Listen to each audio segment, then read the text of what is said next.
Amados, quiero compartir con ustedes una palabra que el Señor me dio hace ya un tiempecito.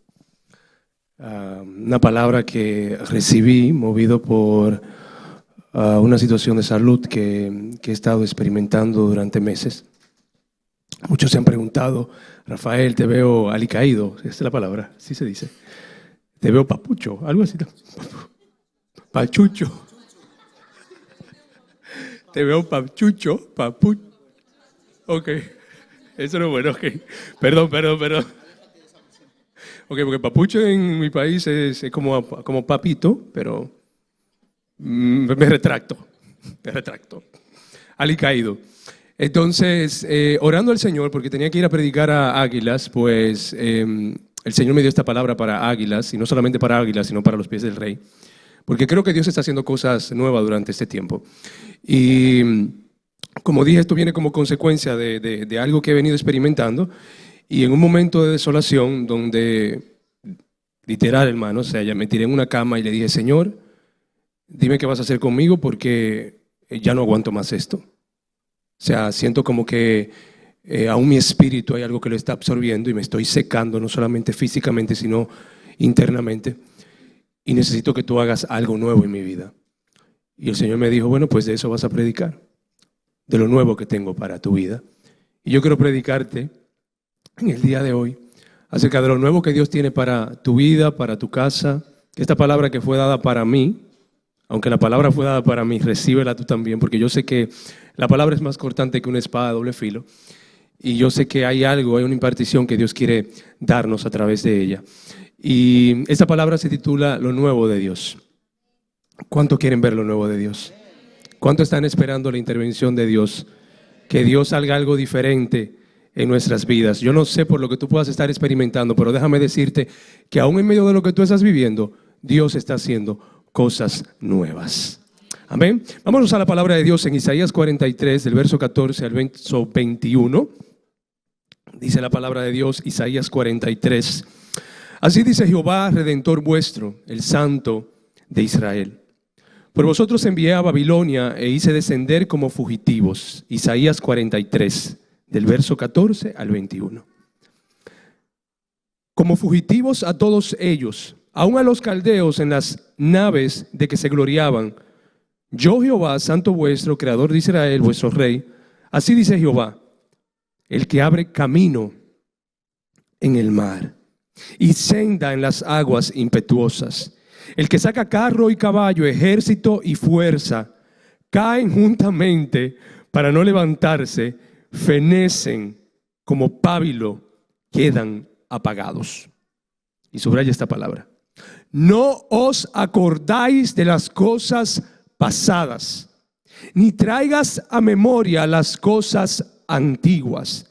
He aquí, yo hago cosa nueva, pronto saldrá a la luz. ¿No lo conoceréis? Otra vez abriré camino en el desierto y ríos en la soledad. Las fieras del campo me honrarán, los chacales y los pollos del avestruz, porque daré aguas en el desierto, ríos en la soledad, para que beba mi pueblo, mi escogido. Este pueblo he creado para mí, mis alabanzas publicará.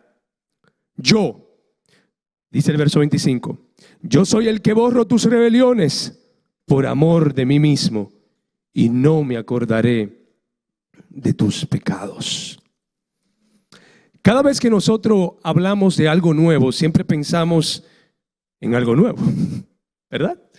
Queremos algo diferente, queremos algo distinto, queremos que acontezca algo que pueda producir en nosotros algo diferente, algo rejuvenecido. Y muchas veces cuando nosotros miramos algo nuevo, obviamente lo asociamos con las cosas materiales, deseamos bienes, deseamos posesiones. Pero fíjense, Dios está más interesado en darte algo nuevo en lo espiritual que en lo material. ¿Por qué? Porque lo material es algo que es perecedero. Lo material es algo que es efímero. Pero lo espiritual es algo que se sienta dentro de ti, permanece para siempre. Es como un árbol que va creciendo dentro de ti, da frutos y esa semilla cae y vuelve otra vez y se germina la semilla y produce una planta y vuelve esa planta y crece y vuelve otra vez y da fruto y se mantiene en ese ciclo de vida. Eso es lo que Dios quiere producir dentro de ti. Algo nuevo, algo diferente. Y Dios quiere traer a la luz cosas nuevas.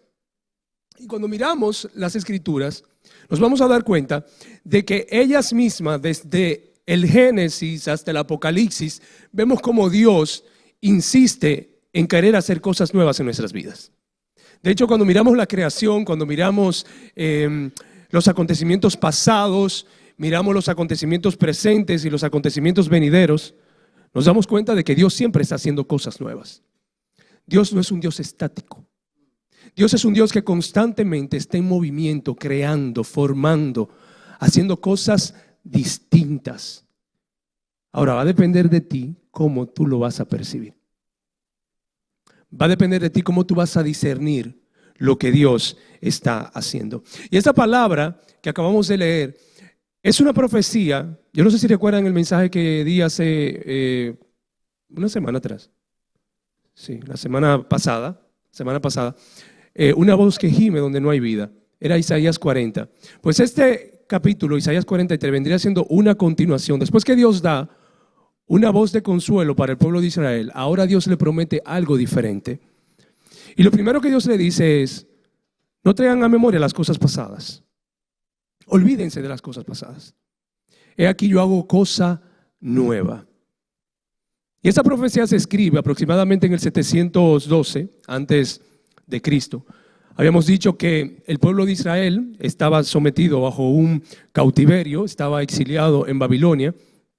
Para este tiempo Dios promete que en medio de esa época agitada en la que ellos estaban, en medio de esa época en la que Israel estaba viviendo una vida en desorden, en desenfreno, una vida apartada de Dios, una vida que no era de acuerdo a los preceptos de Dios, pues en medio de ese exilio donde ellos perdieron su identidad, donde perdieron su santidad, donde perdieron su devoción a Dios, porque duraron aproximadamente como 100 años, sí, más o menos como 100 años, exiliados.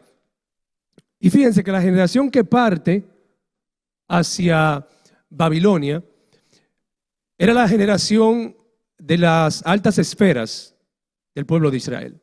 Entonces, en ese periodo de tiempo nacieron hijos de judíos que adoptaron la cultura babilónica. Entonces, en medio de ese peregrinar, de ese crecer en una cultura distinta, pues este pueblo se había contaminado con Babilonia. Babilonia trajo confusión a la vida de los judíos y perdieron muchas cosas. Y entre ellas estaban sometidos bajo un yugo opresor que lo contristaba a Dios, que producía en el corazón de Dios un fuerte dolor por esa pérdida que ellos habían tenido. Era un sistema que les corrompía totalmente. Israel era el pueblo escogido de Dios. Era el pueblo que Dios había preparado para sí mismo. Dios se había deleitado en formar a este pueblo. Y de hecho Zacarías en el capítulo 8 del verso 2, pues dice la palabra de Dios: así dice el Señor, Dios de los ejércitos, he celado a Sión con gran celo, sí, con gran furor lo he celado. Dios había formado esta nación para sí misma. Era de su propiedad, era de su uso único, exclusivo.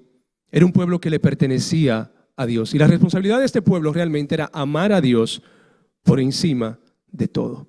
Amar a Dios con su intelecto, amar a Dios con sus pensamientos, amar a Dios con su voluntad, amar a Dios con todo lo que practicaban.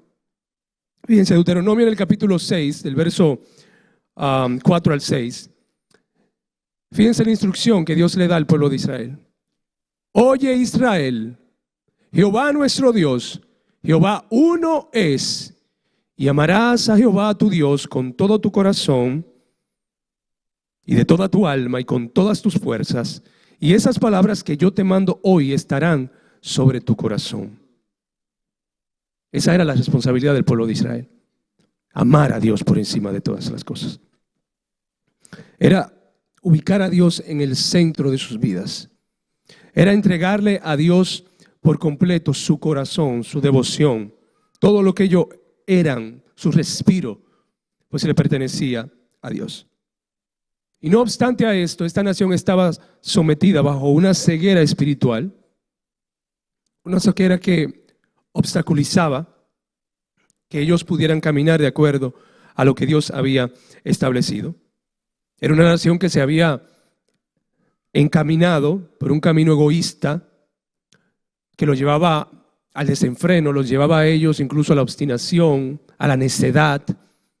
Un pueblo que estaba sumergido en sus delitos y sus pecados. Un pueblo que deshonraba a Dios en su forma de accionar. Y si nosotros leemos el capítulo 43 completo, nos vamos a dar cuenta que hay un interés de Dios a través de su Santo Espíritu para con su pueblo. Había un propósito de Dios para con su pueblo. Había un cuidado de Dios para con el pueblo de Israel por encima de lo que ellos estaban viviendo. Y este capítulo revela realmente la grandeza de Dios. Revela el poder, el amor que Dios quiere tener para con su pueblo, porque era un pueblo que Él había celado, Él había creado para sí mismo. Y el Señor incluso les invita a ellos a olvidarse de las cosas pasadas y les ofrece un nuevo renacer. Les ofrece un nuevo espíritu.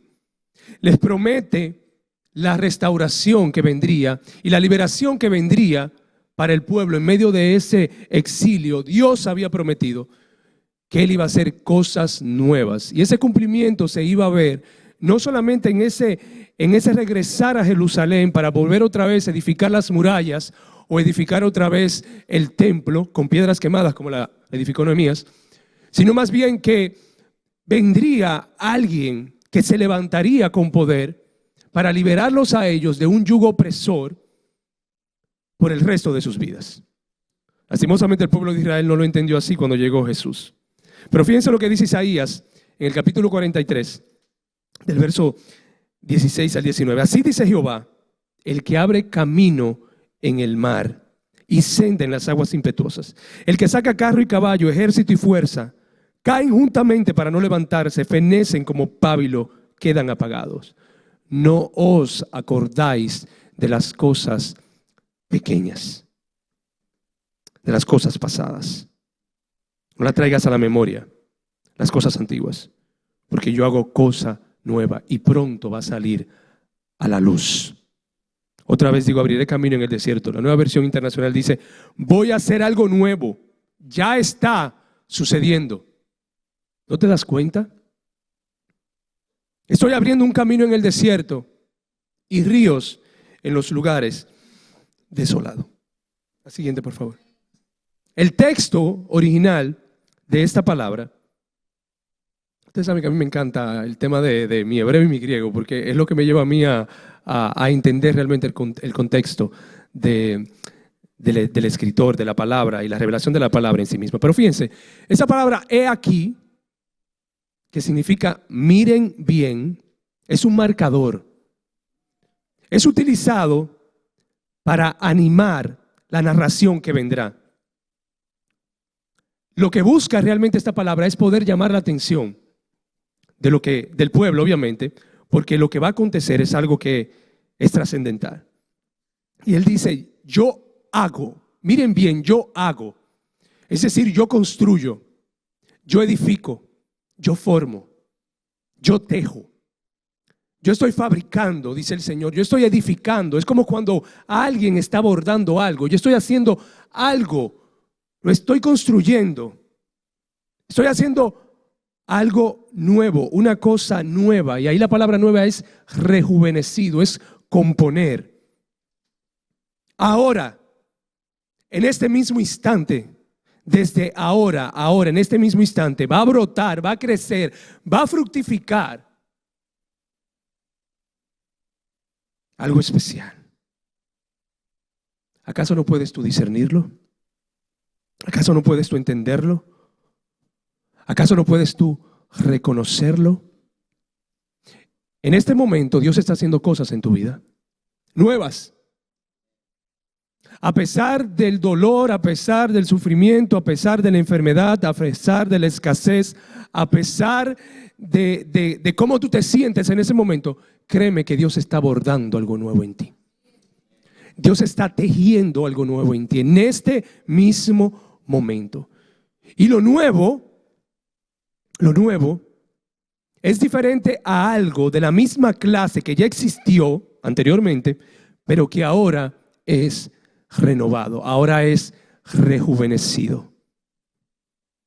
O sea que es como que Dios toma lo que tú ya viviste y lo va a rejuvenecer, lo va a hacer algo distinto, algo diferente. Y lo que viviste simplemente es la plataforma que Dios ha usado o la excusa que Dios ha usado para poderte catapultar hacia el propósito que Él tiene para lo nuevo que viene. Gracias, Rosita. Y fíjense, lo nuevo de Dios está enfocado desde dos ópticas. Está enfocado a través de sus actos y está enfocado a través de su relación para con nosotros. En cuanto a sus actos,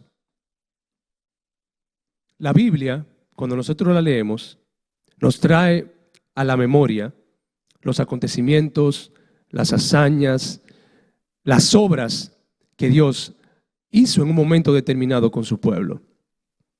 Y Dios siempre ha revelado lo que hay en su corazón a través de sus obras. Y lo que hay dentro del corazón de Dios, lo que hay en ese arder de su corazón, es el deseo de cuidarte y de protegerte, porque tú le perteneces, porque tú eres suyo, porque tú eres de su uso único y exclusivo. Y esa intervención en nuestras vidas la vemos nosotros de diferentes maneras. Cuando leemos el capítulo 43, nos damos cuenta de que lo que evidencia en cuanto al deseo de Dios es sacar al pueblo de esa esclavitud, de ese yugo en el que ellos estaban, para traerlos a la libertad, del cautiverio a la tierra que Él le había prometido, para producir algo nuevo, para producir algo rejuvenecido. Y Dios le prometía a ese pueblo exiliado que Él mismo estaba dispuesto a hacer lo que fuera para que su pueblo pudiera recibir lo nuevo que Él tenía preparado para ellos. Su intervención, su mano poderosa se iba a hacer visible, iba a usar todos los medios habidos y por haber para que su pueblo pudiera recibir lo que tantos ellos anhelaban, pero lo que ya estaba dentro del corazón de Dios, que simplemente estaba ahí esperando para que se manifestara.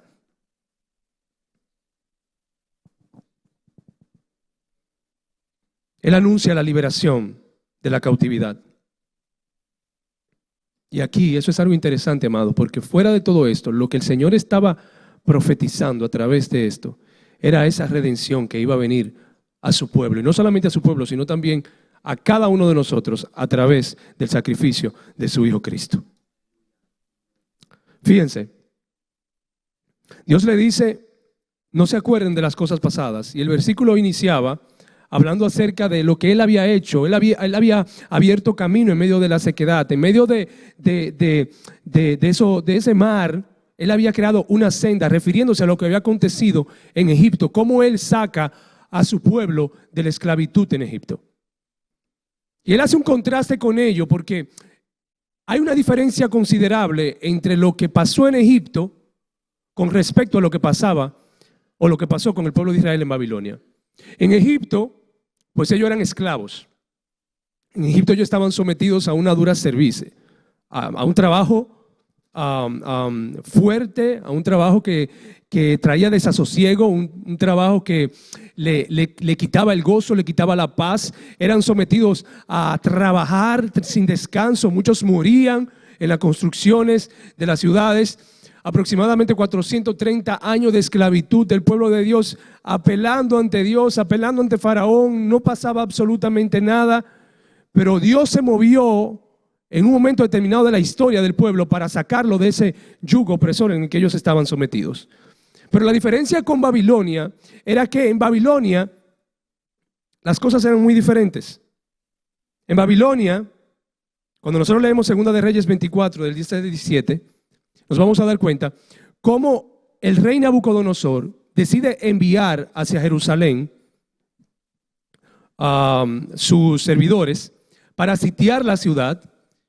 Y fíjense que las personas que él termina llevándose exiliada eran las personas de renombre, aquellas personas que tenían autoridad. Los más pobres quedaron desolados en medio de la ciudad quemada y se llevan a esas personas que tenían, que eran de altos estratos sociales. ¿Y por qué Nabucodonosor decidió llevarse a esas personas? Porque el temor de Nabucodonosor era que se pudiera levantar un movimiento entre el pueblo de Israel, en esas altas esferas, que pudiera ponerle fin a su dominio. ¿Y qué hace Nabucodonosor?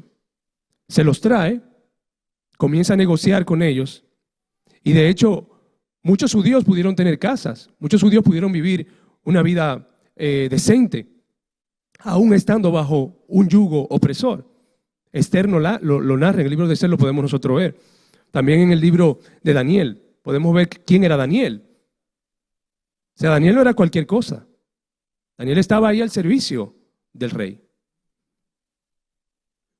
Ellos habían perdido la independencia y eso era algo que le traumaba realmente al pueblo. ¿Por qué yo hago esta comparación? Porque en Egipto ellos son esclavos, en Babilonia ellos son cautivos, pero la diferencia era que mientras ellos estaban en Egipto sometidos bajo una servidumbre que le costaba tanto, en Babilonia la situación era distinta porque se le estaba dando algo que era apetecible para ellos. Pero detrás de todo esto, lo que se ocultaba era algo macabro. Y era el deseo de Nabucodonosor de poder traer confusión sobre ellos y poder absorber la identidad que ellos tenían como nación. En otras palabras, el pueblo tenía que vivir a merced de este yugo, creyendo que estaban recibiendo bendición, pero realmente lo que estaban era maldiciéndose ellos mismos. Fíjense, a Daniel deciden cambiarle el nombre. Fíjense cómo Nabucodonosor orquesta todo de una manera muy sutil para engañar al pueblo de Dios. A Daniel, que se llamaba Daniel, le cambia el nombre y le pone Belsasar, que significa Bel protege al rey. Pero Bel era el nombre que se le daba a uno de los dioses que ellos adoraban, que era el dios más grande que tenían, Marduk. Entonces le cambia el nombre de ser llamado Daniel, justicia de Dios o Dios es juez, a Marduk, protege al rey. Ustedes sabían el poder en términos espirituales que tenía Daniel y cómo él quería realmente Nabucodonosor usar eso para su propósito. Tratar de absorberle, quitarle la esencia, quitarle lo que le pertenecía a él de parte de Dios. Y fíjense, amado, eso es lo que hace el sistema de este mundo. Eso es lo que hace quizás el proceso que tú puedas estar experimentando, tratar de absorberte a toda costa, tratar de quitarte la esencia de lo que hay de Dios en ti. Porque hay momentos en los que cuando te ves en situaciones difíciles y estás sometido tú bajo una enfermedad o bajo un yugo opresor, pues eso que estás viviendo termina controlándote la mente y tú te vuelves a merced de lo que tú estás viviendo. Y eso comienza a absorberte de tal manera que te quita la paz, te quita la comunión con Dios, te quita esa relación con el Señor, porque sin darte cuenta estás siendo inducido a lo que el enemigo está orquestando para quitarte lo que hay de Dios dentro de ti. Pero nuestro Dios es un Dios maravilloso. Nuestro Dios es un Dios todopoderoso, que aún estando nosotros quizá como este pueblo, quizá viéndonos en delitos, en pecados, quizá pasando por situaciones difíciles, por pruebas difíciles, Dios actúa constantemente a favor de nosotros de una manera renovada a través del sacrificio de su Hijo amado Cristo en nuestras vidas, quien nos ofrece realmente una nueva identidad en Él. Nos hace ser hijos de un nuevo pacto, guiados por su Santo Espíritu. Y ese espíritu de esclavitud en el que quizás podíamos estar sometidos queda anulado en la presencia de Cristo, y nosotros podemos tener acceso ante el trono de su gracia y clamar ante su presencia, y el Espíritu Santo ahí al lado de nosotros intercediendo con gemidos indecibles delante del Padre para poder nosotros recibir la respuesta de lo que estamos clamándole ante Dios, porque en medio de todo lo que estamos viviendo, Dios quiere manifestarse a través de sus obras, de sus actos, haciendo algo nuevo en nuestras vidas. Eso es lo que Dios desea hacer con cada uno de nosotros. Si nos llamas hijos, somos de su propiedad, herederos, coherederos en Cristo Jesús.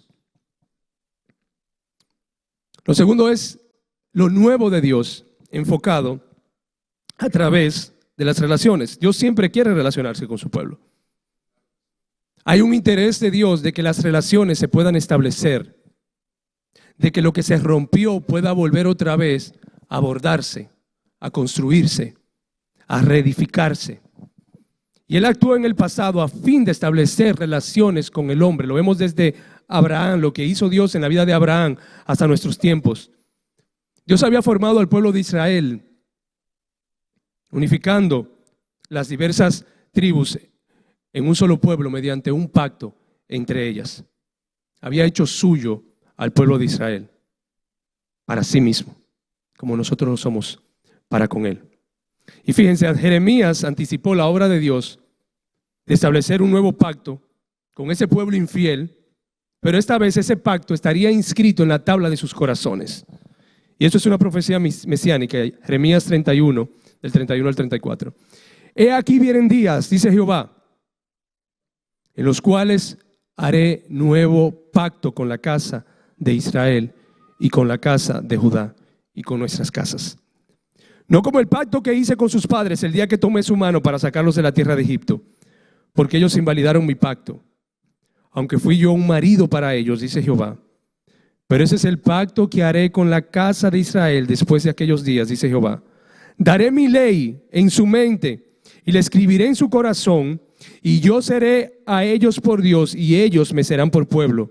Y no enseñará más ninguno a su prójimo ni ninguno a su hermano diciendo: conoce a Jehová, porque todos me conocerán, desde el más pequeño de ellos hasta el más grande, dice Jehová, porque perdonaré la maldad de ellos y yo no me acordaré más de sus pecados. Esta profecía es una profecía mesiánica. De hecho, cuando nosotros leemos en Hebreos capítulo 8 nos damos cuenta de cómo se cumple esa profecía en la vida de Jesús, porque Cristo es el mediador de un nuevo pacto. Un pacto que es mejor que el anterior, donde este pacto es establecido sobre mejores promesas. Lo que nosotros hemos adquirido a través del sacrificio de Cristo es mucho mayor, es mucho más precioso que el pacto que Dios había hecho en un momento determinado con el pueblo de Israel. Cristo es la base de ese nuevo pacto. El primer pacto fue dado por viejo, ahora el nuevo pacto es rejuvenecido. Hebreos 8:13. Al decir nuevo pacto, ha dado por viejo el primero, y lo que se da por viejo y se envejece está próximo a desaparecer. Entonces, en Cristo Jesús, tú y yo experimentamos a través de su pacto una nueva vida. Somos sepultados con Él. Morimos nosotros a todo lo que nosotros somos, a nuestros deseos, a nuestros anhelos.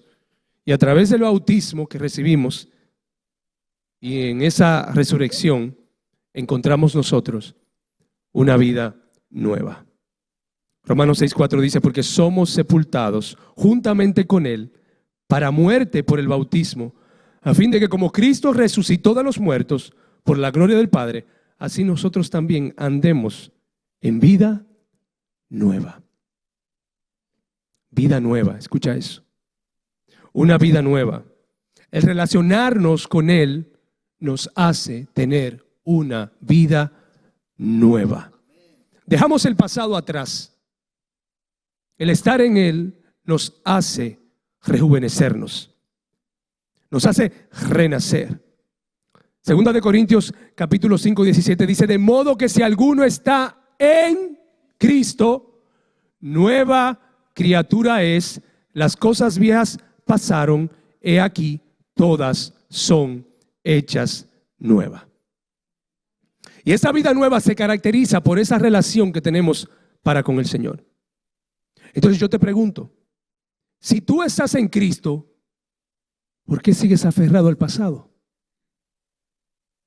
¿Por qué sigues abrazando lo que viviste en el pasado, los sufrimientos que viviste, las heridas que sufriste?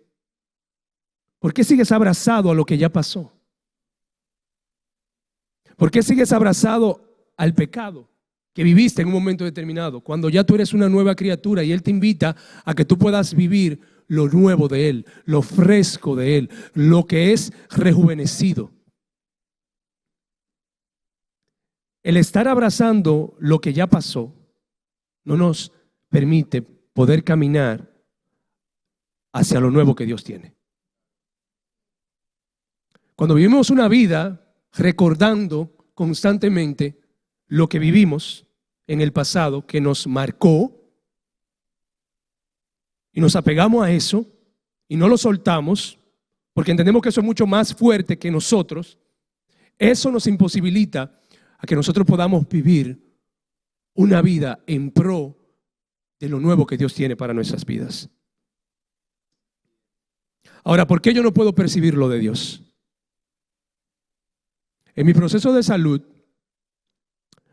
en medio de mi agonía, porque no sabía lo que tenía y estaba perdiendo peso, mucho peso, perdí en 5 meses como 25 kilos. Aquí, ahora, estaba en ese proceso de no saber lo que tenía y lo primero que empecé fue a quejarme delante de Dios. Señor, ¿por qué me traíste aquí para morir? Porque yo sentía que me estaba muriendo, amado, literalmente.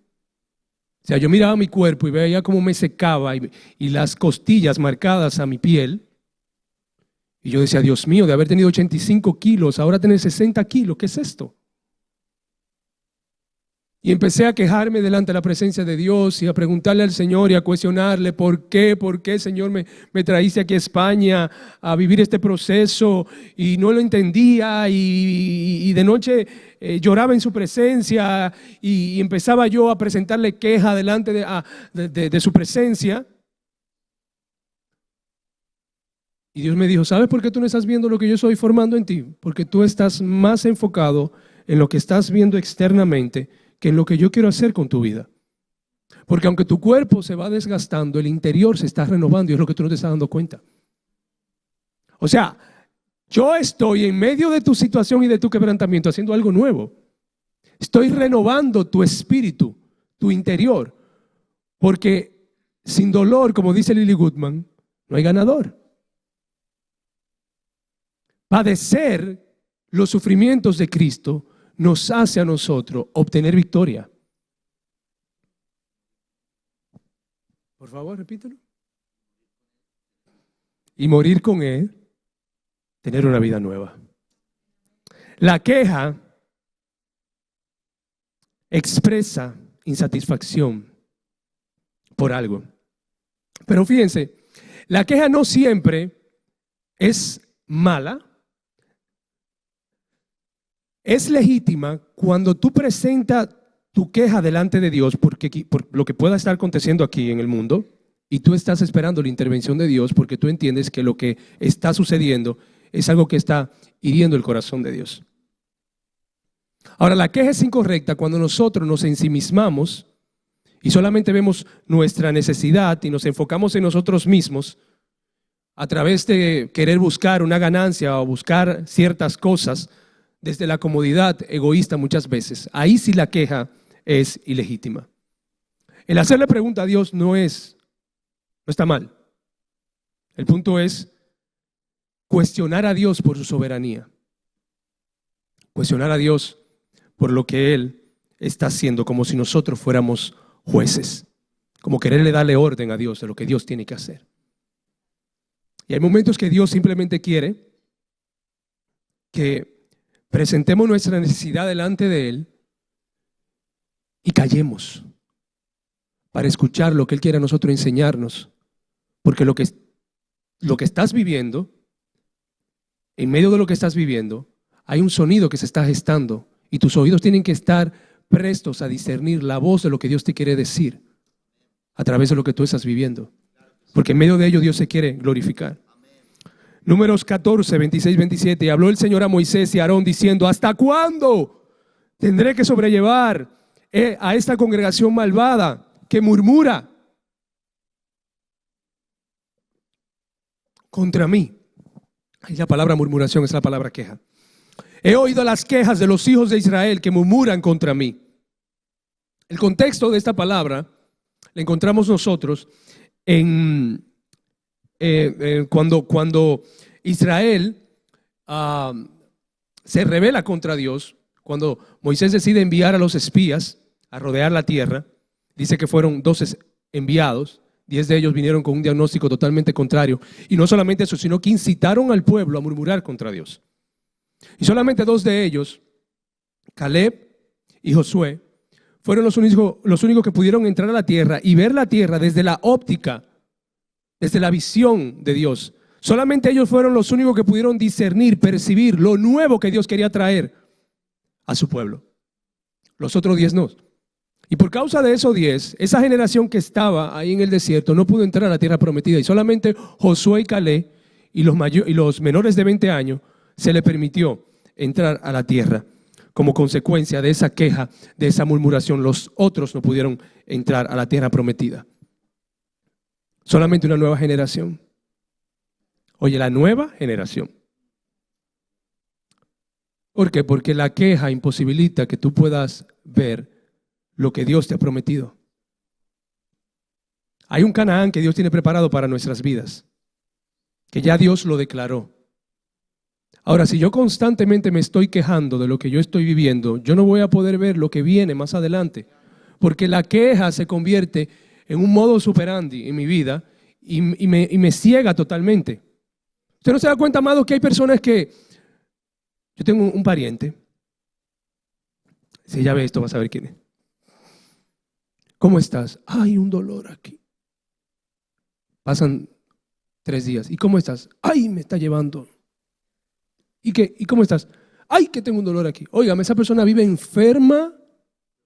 Yo tengo 36 años. 30 años escuchándola a ella enferma. ¿No sale de ese círculo vicioso? ¿Por qué? Porque como tú piensas, así tú vives. Lo que tú piensas determina tu forma de vivir. Y hay enfermedades que son psicosomáticas, que se gestan aquí en nuestro cerebro. A veces no tenemos nada, pero la dimensionamos y terminan haciéndonos daño y la vemos como una verdad en nuestras vidas. ¿Verdad que sí? ¿Por qué razón? Porque estamos constantemente abrazando cualquier diagnóstico y no salimos de ese círculo vicioso. Entonces, la queja, amados, impiden que nosotros podamos ver lo nuevo de Dios. ¿Y cuántas veces nosotros hemos sido como ese pueblo, como el pueblo de Israel? Se nos ha hecho a nosotros mirar lo grande, los gigantes que se presentan frente a nosotros. Y en vez de nosotros venir con una actitud y preguntarle al Señor: Señor, ¿qué tú quieres enseñarme a través del propósito que yo estoy viviendo? Porque hay algo que tú quieres hacer conmigo y yo tengo que aprenderlo. Se nos hace más fácil murmurar contra Dios, quejándonos y vivimos en un eterno descontento, en una eterna insatisfacción. No sentimos gozo. en medio de lo que estamos viviendo. Y Santiago dice, pues me encanta ese versículo Dios me lo dio a mí y peló con quien sea por ese versículo. Tened por sumo gozo cuando os halléis en diversas pruebas, sabiendo que la prueba de vuestra fe produce paciencia. La prueba de vuestra fe va a producir la capacidad de tu poder resistir con gozo lo que tú estás viviendo. Es así.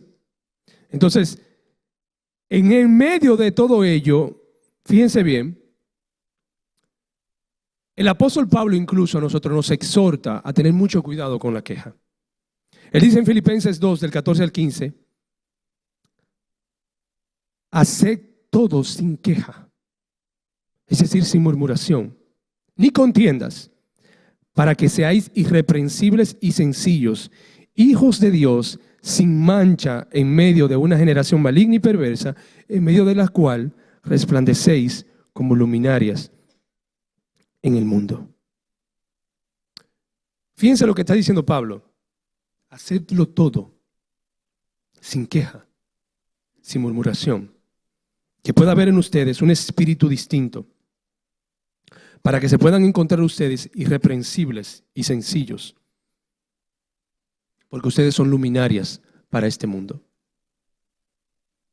Eso es tan interesante porque cuando yo estoy expuesto ante el mundo, en mi entorno, mis familias, mis amigos, si me ven quejándome constantemente y me ven murmurando, porque la queja es murmuración contra Dios, de una forma u otra yo dejo de ser esa luminaria para ellos. ¿Por qué? Porque oigan lo que piensan ellos. Si ese que les sirve a Dios está pensando así, ¿qué nos dejarán a nosotros que no creemos? Entonces tú estás llamado a ser luminaria. Tú estás llamado a vivir una vida de fe. Estás llamado no te voy a decir que vivas en el positivismo, porque claro que no, pero a tener una actitud de cara a lo que pueda venir, sabiendo tú que Dios te ha dado a ti armas para tú poder contrarrestar todo eso y para tú poder vivir en plenitud por encima de eso, porque eso no te va a matar. Porque tú eres de su uso único y exclusivo y tú le perteneces a Él. Aún en nuestras relaciones interpersonales, fíjense lo que dice la palabra de Dios en Colosenses 3:3 con respecto a nuestra relación con nuestros hermanos. Soportándose unos a otros y perdonándoos unos a otros si alguno tuviera queja contra otro. De la misma manera que Cristo os perdonó, así también hacedlo vosotros. Y sobre todas esas cosas, vestíos de amor, que es el vínculo perfecto, y la paz de Dios gobierne vuestros corazones, a la que asimismo fuisteis llamados en un solo cuerpo, y sed agradecidos. La palabra de Cristo mora en abundancia en vosotros, enseñándonos y exhortándonos unos con otros en toda sabiduría, cantando con gracia en vuestros corazones al Señor, con salmos, con himnos espirituales, y todo lo que hacéis, sea de palabra o de hecho, hacedlo todo en el nombre del Señor Jesús, dando gracias a Dios Padre por medio de Él. Oigan bien, con cánticos. Así que se derrumba la queja en medio nuestro. Con cánticos, con salmos, con una actitud de gratitud. Nuestra queja, en el mejor de los casos, debe de ser expuesta en los momentos de oración como una forma de preguntarle a Dios la forma en la que Él quiere que manejemos la situación que estamos enfrentando y que actuemos nosotros de acuerdo a su orden. ¿Cuál es el antídoto de la queja? La gratitud.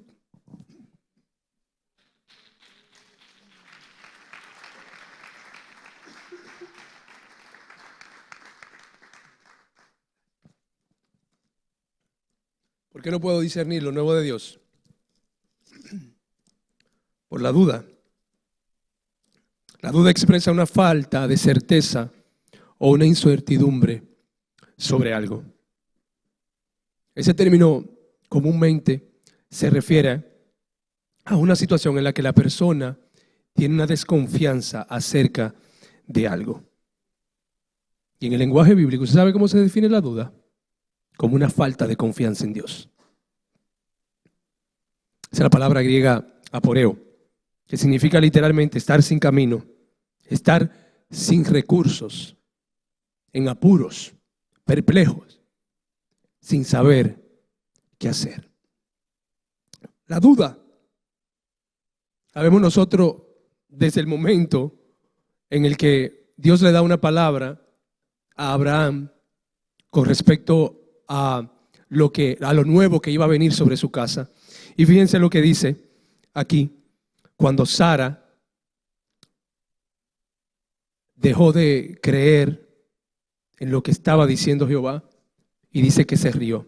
Miren esto, Génesis 18, 12, 15. Se rió. ¿Usted sabe lo que es la palabra reír ahí en ese contexto? Ahí está. Hacer un sonido gutural relacionado con la ironía o el humor o la burla o la difamación. O sea que mientras Sara se reía, ¿usted sabe lo que estaba haciendo Sara? Burlándose. Se rió pues Sara entre sí diciendo, después que he envejecido tendré deleite, siendo también mi señor ya viejo. Entonces Jehová dijo a Abraham, ¿por qué se ha reído Sara diciendo, ¿será cierto que he de dar a luz siendo ya vieja? ¿Hay para Dios alguna cosa difícil? Pregúntate eso a ti mismo. ¿Hay para Dios algo difícil? Al tiempo señalado volveré a ti, y según el tiempo de la vida, Sara tendrá un hijo. Entonces Sara negó diciendo, no me reí, fue que tuve miedo. Yo como ella quiso disfrazar la burla que ella había expresado. Y él dijo, no es así, sino que te has reído. O sea, te has burlado. ¿Cuántas veces nosotros hemos recibido una palabra de Dios, de algo que quizá Dios quiere hacer en nuestras vidas? Y hasta decimos como, ¿en serio? ¿Hará eso Dios conmigo? Nos pasa. A menudo nos pasa. ¿Por qué? Porque cuando vemos nuestra condición y vemos nuestra situación, creemos que no estamos aptos o que Dios no puede hacer esa cosa tan grande que nos ha prometido a nosotros, a través de una profecía o a través de una palabra que se nos ha dado. Se nos hace más fácil reírnos, burlarnos. Sara dudó del poder que había en Dios para vencer cualquier obstáculo. Y así como ella, muchas personas comparten esa misma duda hoy en día. Que le cuesta ver lo que Dios quiere hacer porque no creen. No creen en esa vara de autoridad que tiene el Señor. La duda es un veneno que lentamente causa destrucción en nuestras vidas y nos lleva a vivir una vida insensata, ambivalente, disipa nuestra seguridad en Dios y nos imposibilita poder ver a Dios obrando lo nuevo que Él quiere hacer en nuestras vidas. Como el caso de Pedro, ¿se acuerdan? Cuando Jesús estaba caminando sobre las aguas y Pedro respondió en Mateo 14:31, Señor, si eres tú, manda que yo vaya a ti sobre las aguas. Y él le dijo, ven. Y descendiendo Pedro de la barca, andaba sobre las aguas para ir a Jesús. Pero al ver el fuerte viento, tuvo miedo y comenzando a hundirse, dio voces diciendo, Señor, sálvame. Al momento Jesús extendió la mano hacia de él y le dijo, hombre de poca fe, ¿por qué dudaste? Y cuando ellos subieron en la barca, se calmó el viento. Entonces los que estaban en la barca vinieron y le adoraron diciendo, verdaderamente eres hijo de Dios. Cuando nosotros miramos esa escena nos damos cuenta cómo estaba la duda en medio de ese mover que los discípulos estaban viviendo. Se turbaron, pensaban que Jesús era un fantasma. Y Pedro dice, Señor, si eres tú, ese si eres tú, revelaba realmente la duda que ya estaba como una raíz dentro de él. Ellos no podían percibir lo nuevo que iba a acontecer ahí. Uno de los milagros más extraordinarios, poder ver a Jesús caminando sobre las aguas, pero lo que Jesús quería realmente enseñarle a cada uno de ellos era que había algo nuevo que iba a venir sobre ellos, que era la fe en creer por encima de lo que ellos estaban viendo. Porque cuando vienen vientos contrarios, cuando estamos atravesando situaciones y nos vemos que estamos expuestos ante algo y vienen vientos contrarios que nos azotan, muchas veces nosotros, en vez de poner nuestra mirada en Jesús y caminar en pos de Cristo, preferimos mirar a lo que estamos viviendo. Y eso nos imposibilita que Él pueda revelarse a nuestras vidas y mostrarnos lo nuevo que Él tiene para nosotros a través de ese proceso que estamos nosotros viviendo. Jesús le estaba dando una lección de fe. Y es la misma lección que nos quiere dar a ti y a mí en esta noche. Fe, fe, fe para creer. Nos reta a mirar más allá de la circunstancia, a entender que a pesar de los vientos contrarios y difíciles que pueda pintar la situación, Él tiene control de nuestras vidas. Que los procesos que vivimos son para sacar algo nuevo en medio de nosotros, algo fresco. El poner nuestra mirada en Jesús sin titubear hace que la escama que nosotros podemos tener aquí en los ojos, ese velo, sea quitado para que esa luz que Él emana pueda interiorizarse dentro de nosotros y pueda darnos la sabiduría para nosotros poder discernir los tiempos y para poder ver y percibir lo que Él tiene preparado para nosotros. Y esa misma sabiduría que es dada en medio de ese proceso, en medio de esa acción, nos la da el Señor para nosotros poder vencer todos los obstáculos, para capacitarnos, para darnos conocimiento, para llevarnos a un mayor grado de reflexión y de discernimiento.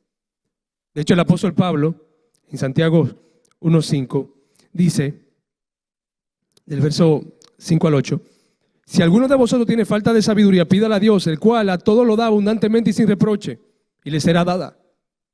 Pero oigan la condición, pero que pida con fe, no dudando nada, porque el que duda es semejante a la onda del mar, que es arrastrada por el viento y echada de una parte a otra. No piense pues quien tal haga, que recibirá cosa alguna del Señor.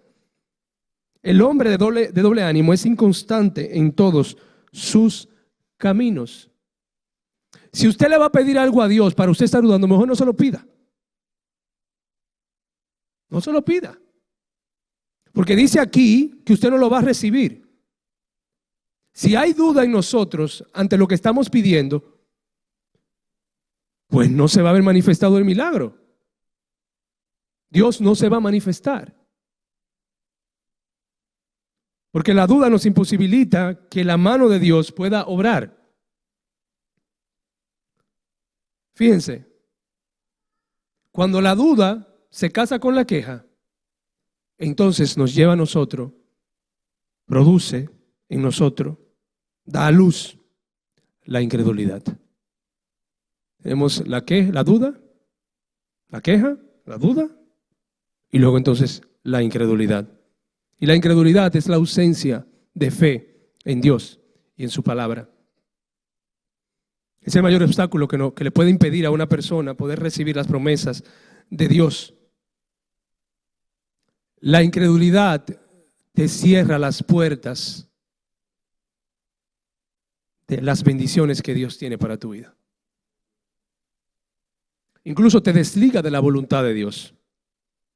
¿Por qué Jesús no pudo hacer milagros en Nazaret? Dice que eso estaba en su corazón. Pero era tanta la incredulidad que él veía que él decía, yo aquí no me puedo manifestar.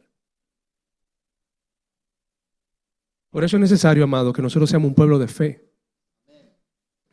Que cuando se esté orando por un enfermo, mire, usted saque de donde no hay para creer que Dios lo puede hacer. Que cuando alguien está pasando por una situación y necesita ver la intervención de Dios, podamos armarnos nosotros de valor y poder creer en que Dios puede hacer la obra en la vida de esa persona.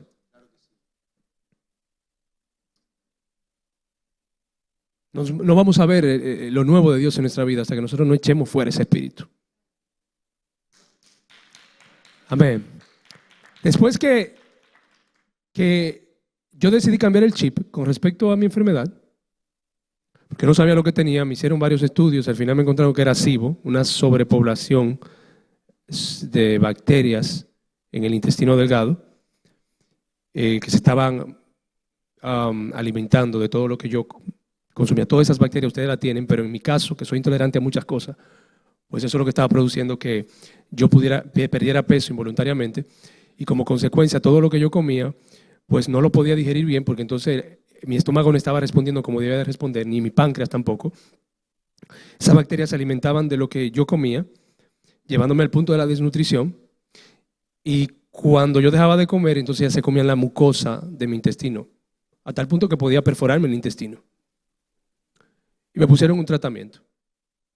Luego, los análisis que me practicaron, salía que tenía la amilasa muy alta, que es la enzima digestiva que produce el páncreas. Salía con una proteína que indicaba que podía tener inflamación en el páncreas. Y yo volviéndome loco, digo, ahora sí fue verdad. ¿A dónde vamos a parar, Señor?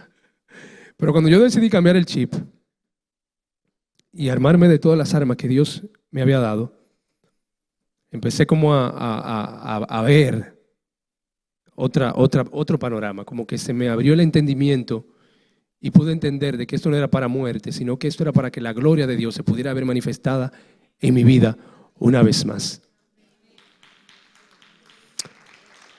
Es interesante esto, porque muchas veces nosotros creemos por lo que estamos viendo, como le pasó a Tomás, cuando el Señor le dice, ven, tócame. Y él dice, oye, si te toco, si yo pongo mi dedo y puedo ver que realmente eres tú, entonces voy a creer que eres el Cristo. Y el Señor le dice a él, porque me has visto, Tomás, ¿creíste? Bienaventurados los que no vieron y creyeron. La incredulidad nos hace apartarnos a nosotros del Dios vivo. Nos separa de Dios. Es como una barrera que nos imposibilita ver lo nuevo de Dios. De hecho, Hebreos 3:12 dice, mirad, hermanos, que no haya en ninguno de vosotros corazón malo de incredulidad para apartarse del Dios vivo, porque la incredulidad es el pecado que sirve como puerta al reino de las tinieblas. Nos aleja de Dios, nos separa de Dios. Ahora, ¿cómo puedo yo percibir lo nuevo de Dios? ¿Cómo tú me llevas, Rafael, a poder yo entender que Dios está haciendo cosas nuevas en mi vida? La única forma que yo puedo lograr percibir lo nuevo de Dios es a través de la llave que me ha dado, que es la fe. Es lo único. Con eso se come esto, amados, con fe. Con fe. Con esa certeza, con esa sustancia que se le va agregando día tras día, esa confianza, esa expectativa que yo tengo de ver a Dios obrando en mi vida. Porque la fe siempre va a desafiar el razonamiento y el entendimiento. No va a negar una realidad, pero lo desafía. La fe te impulsa, la fe te lleva a que tú puedas, a través de la palabra de Dios, armarte de todo lo que dice su palabra para tú poder contrarrestar lo que tú estás viviendo y puedas tú ver lo nuevo que Dios está haciendo. La fe viene a través de escuchar lo que Dios dice en su palabra, porque la fe viene por el oír lo que Dios está diciendo, el oír lo que ya ha sido escrito en Él. En otras palabras, escuchar lo nuevo que Dios está diciendo que tiene para mi vida, para mi casa, para mi familia, para mi matrimonio, para mi trabajo, para todo lo que yo estoy haciendo.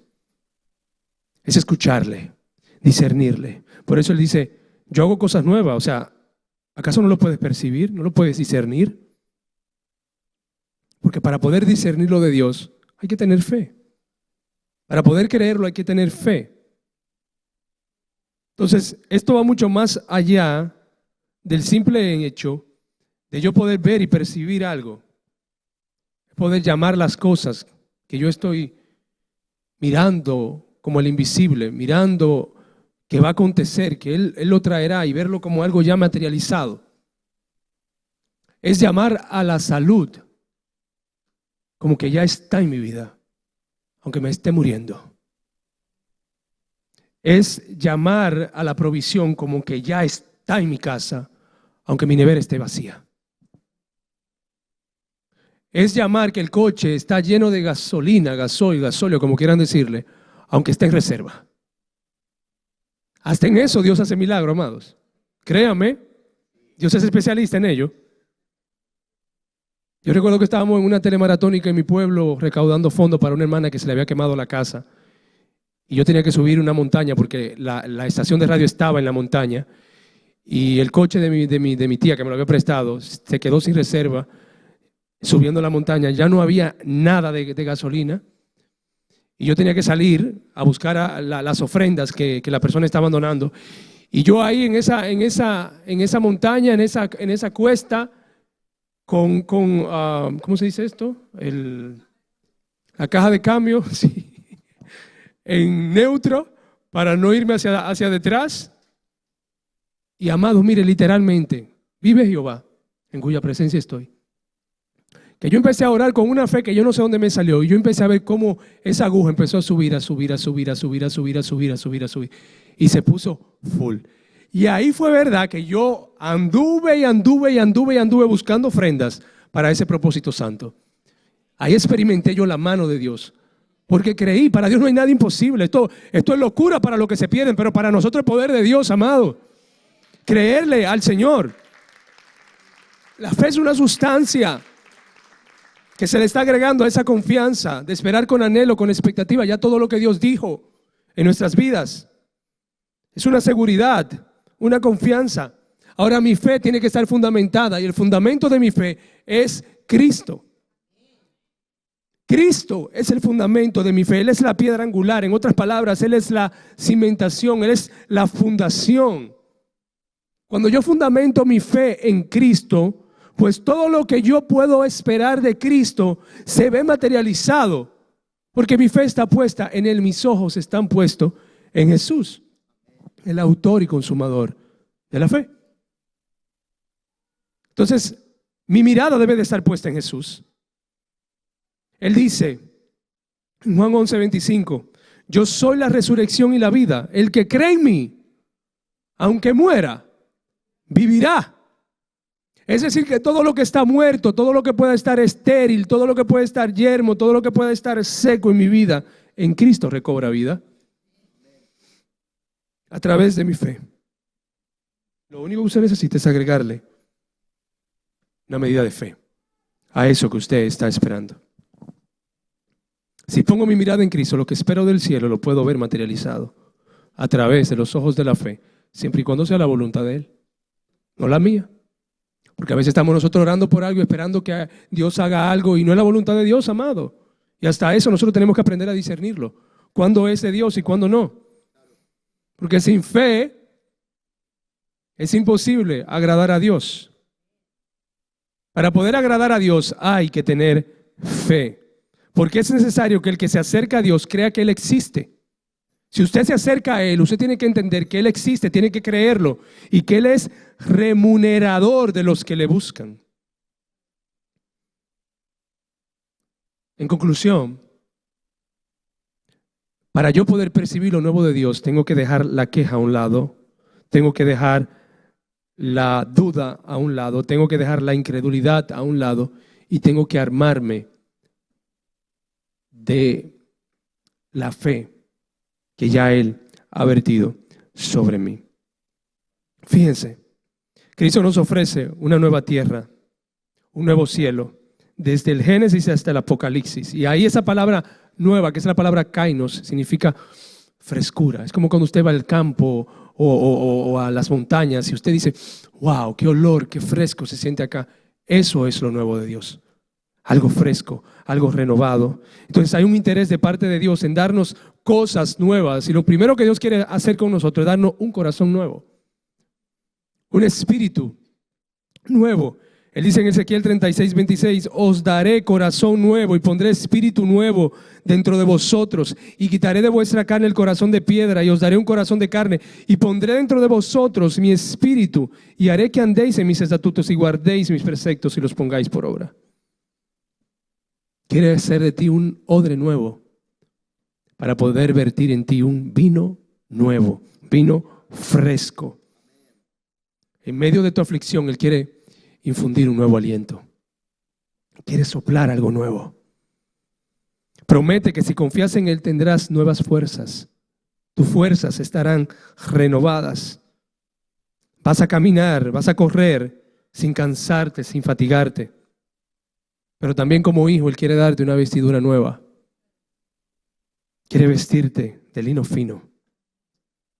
Como hijo, quiere cambiar tus harapos. Pero hay una condición. No te acuerdes de las cosas pasadas, ni la traigas a memoria las cosas antiguas. En otras palabras, no te aferres al pasado. No te aferres a la tristeza. No te aferres a la falta de perdón. No te aferres a las heridas, a las frustraciones del pasado. Porque Él dice, mira, yo construyo. Yo estoy tejiendo. Yo estoy edificando. Yo estoy haciendo algo rejuvenecido. En este mismo instante está brotando. Por favor, disciérnelo. Por favor, percíbelo. Él dice, otra vez yo voy a abrir camino. Ese otra vez quiere decir que ya Él lo hizo. Y si lo hizo, lo seguirá haciendo, pero de una forma nueva, renovada. Abriré camino en el desierto y ríos en la soledad. Yo quiero compartir con ustedes, y con esto cierro, ese salmo de David.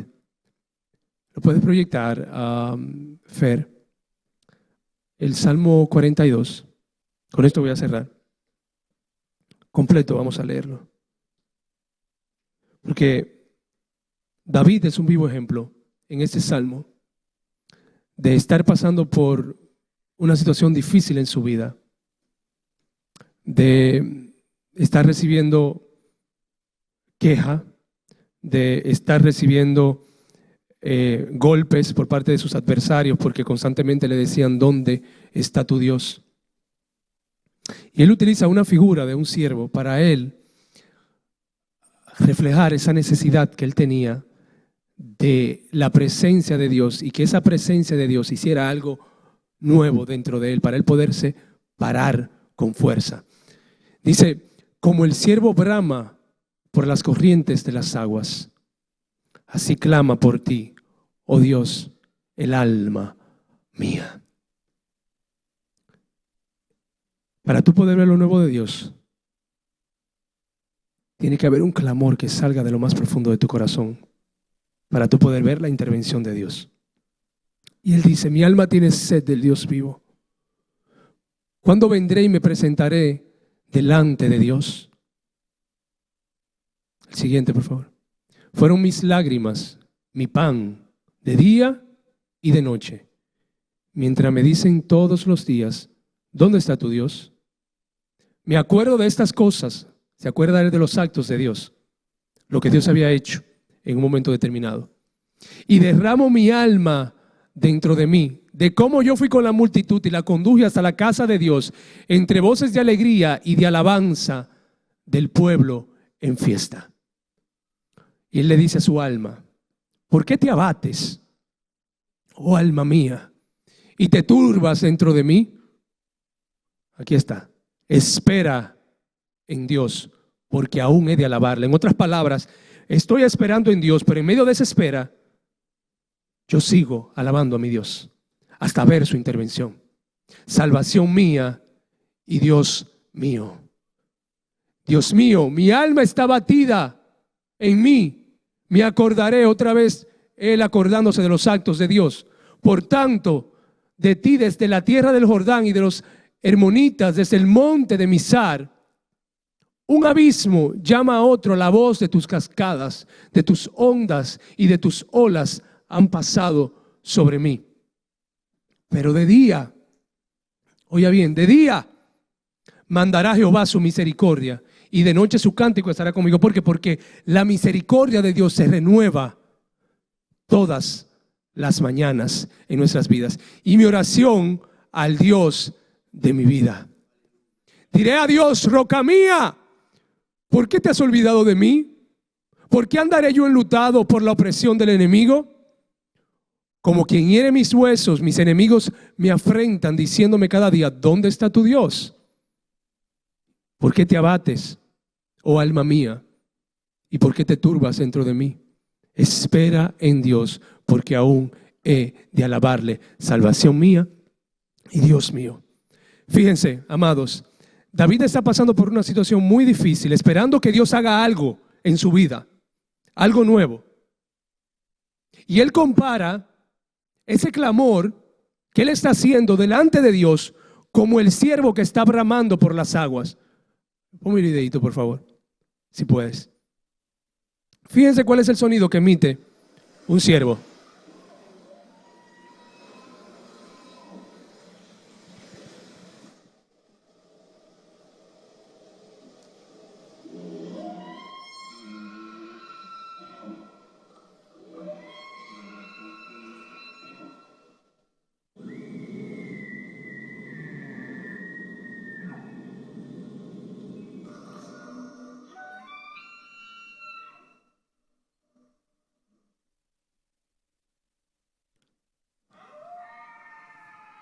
David se está comparando con un ciervo, con el bramido de un ciervo.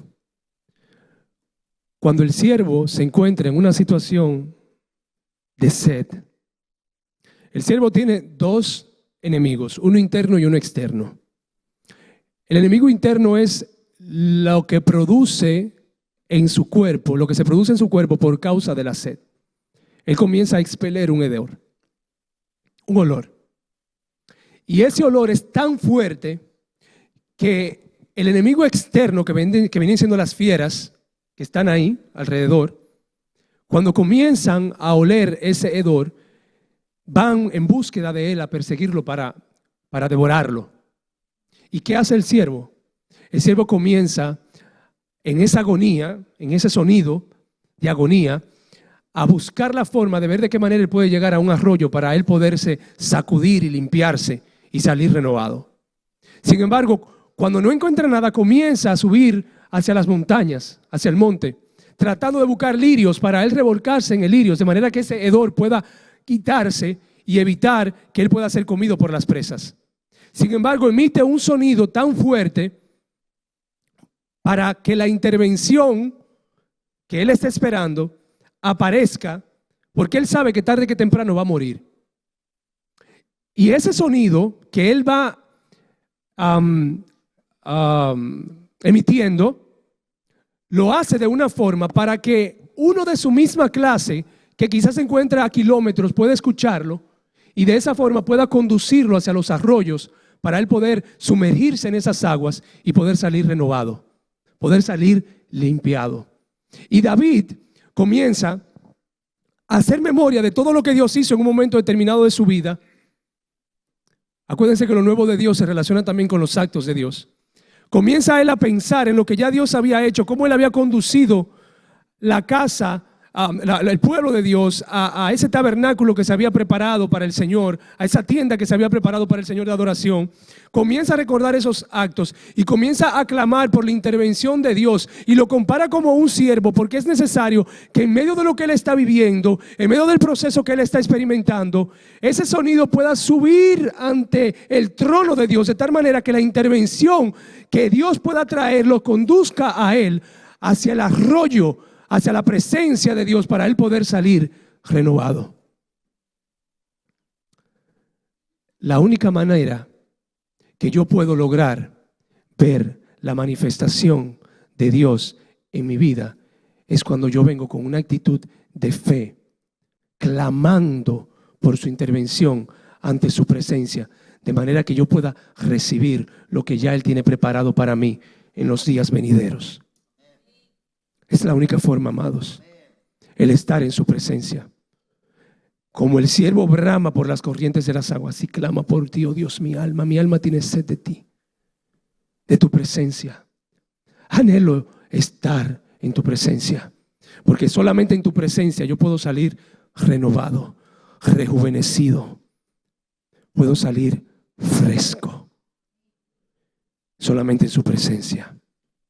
Así que, amados, dejemos la queja, dejemos la duda, dejemos la incredulidad, abracemos la fe y clamemos ante la presencia de Dios para recibir lo nuevo que Dios tiene para nuestras vidas. Amén y amén. Padre, quiero darte gracias, Señor, en esta preciosa noche, por tu palabra. Que sea tu palabra un estímulo, Señor, para nuestros huesos, para nuestro espíritu. Que pueda salir de nosotros, Señor, esa capacidad de poder vivir el proceso, Señor, con contentamiento, con gozo. De poder esperar, Señor, por lo nuevo que tú tienes preparado para nosotros. Como decía David, esperaré en ti, Señor, pacientemente. Esperaré en ti, creyendo como el invisible, de que tú harás, de que tú obrarás tu perfecta voluntad en nuestras vidas, porque tú estás haciendo cosas nuevas. Por eso, Señor, nos olvidamos de lo que vivimos en el pasado. Proseguimos a la meta, el supremo llamamiento tuyo. Nos olvidamos, Señor, de lo que hicimos en un momento determinado en nuestra vida que pudo herir tu corazón, porque ya tú no te acuerdas de ello. No lo traemos a nuestra memoria, porque tú estás haciendo cosas nuevas.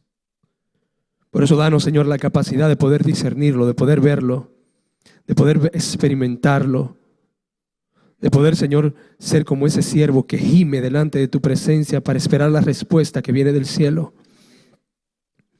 Queremos verte, Señor, obrar cosas nuevas en nuestras vidas. Hay gente, Señor, que está esperando por algo nuevo, una intervención nueva de parte tuya. Quizás un trabajo, quizás es, Señor, la sanidad, quizás es, Señor, el que tú puedas cambiar la situación que puedan estar viviendo en el seno familiar. Pero tú nos dices, miren bien, yo estoy tejiendo, construyendo, estoy bordando, estoy edificando. Ahora mismo, en este mismo instante, estoy haciendo cosa nueva. Estoy abriendo ríos en el desierto, en la soledad, para que puedan sumergirse en ese río que es mi presencia y puedan salir rejuvenecidos, puedan salir cambiados, transformados, que puedan renovar su mente por medio de la renovación de ese entendimiento, para que puedan conocer cuál es la buena voluntad mía, agradable y perfecta, que es que se separen para mí, se santifiquen para mí. Nos santificamos para ti, Señor. Queremos ser llenos de tu presencia. Bautízanos en el río de tu Espíritu. Bautízanos, Señor, bautízanos, bautízanos, bautízanos. Queremos verte, Señor, obrar a través de tus actos, pero también queremos relacionarnos con ese Dios personal. No queremos simplemente ir en pos de tu mano, queremos ir en pos de tu corazón. Porque el tener tu corazón lo tenemos todo. Y tus actos vienen como consecuencia, Señor, de lo que está en tu corazón. Queremos tu corazón, anhelamos tu corazón, deseamos tu corazón, Señor. Deseamos tu presencia. Llévanos con bien hacia nuestros hogares. Permite, Señor, que lo que resta de esta semana sea de bendición. Que podamos salir victoriosos, Señor, en medio de los desiertos que podamos estar viviendo. Y que sobre todo, Señor, nuestra mirada esté puesta, enfocada en el autor y consumador de la fe, nuestro amado Cristo. Te amamos, Señor, te bendecimos y te damos gracias.